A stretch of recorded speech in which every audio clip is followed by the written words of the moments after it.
एक बार हजरत ख्वाजा मोइनुद्दीन चिश्ती रहमतुल्लाह अलैहि इस्लाम का पैगाम फैलाने की नीयत से अपने कुछ मुरीदों के साथ अजमेर शरीफ के एक स्थान पर तशरीफ लाए।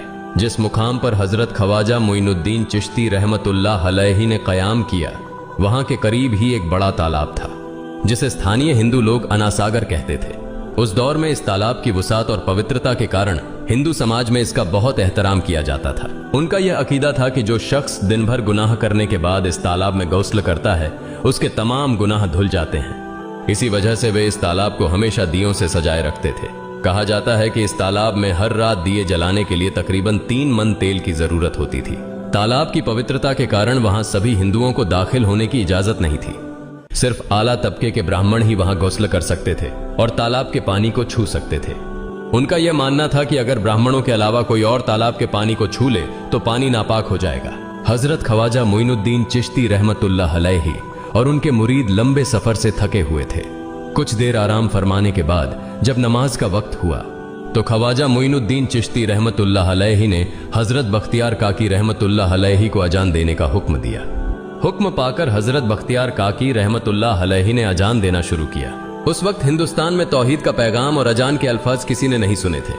जब लोगों ने पहली बार अजान के अल्फाज सुने तो उनके दरमियान हलचल मच गई। लोग अपने घरों से बाहर आकर एक दूसरे से कहने लगे, ये फकीर लोग कहां से आ गए और ये क्या पढ़ रहे हैं। अजान खत्म होने के बाद हजरत ख्वाजा मोइनुद्दीन चिश्ती रहमतुल्लाह अलैहि और उनके साथियों ने अनासागर तालाब पर जाकर वुजू करना शुरू किया।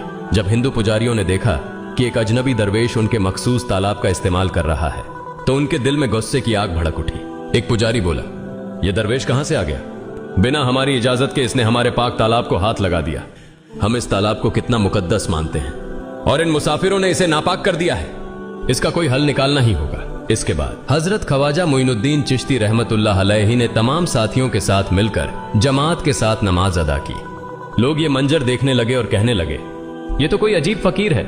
हमारे मंदिरों में सब देवी देवता मौजूद हैं और ये उनकी इबादत न करके किसी नए खुदा की इबादत कर रहा है। अगर मंदिर के बाहर भी कोई खुदा है तो उसे भी मंदिर में रखा जाना चाहिए ताकि लोग उसकी भी पूजा कर सकें। शाम ढलने लगी।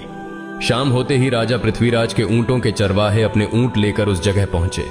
इत्तेफाक से हजरत ख्वाजा मोइनुद्दीन चिश्ती रहमतुल्लाह अलैहि उसी जगह पर तशरीफ फरमा थे जहां आमतौर पर राजा के ऊंट आराम किया करते थे।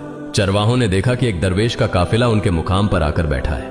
उन्होंने हजरत ख्वाजा मोइनुद्दीन चिश्ती रहमतुल्लाह अलैहि और उनके साथियों से कहा, अरे फकीर बाबा, आप कहां से तशरीफ लाए हैं और यहां आकर बैठ गए? क्या आपको मालूम नहीं कि यहां रोजाना राजा पृथ्वीराज के ऊंट आराम फरमाते हैं? राजा के ऊंट यहां आराम करते हैं। ये जानते हुए भी आपने यहां बैठने की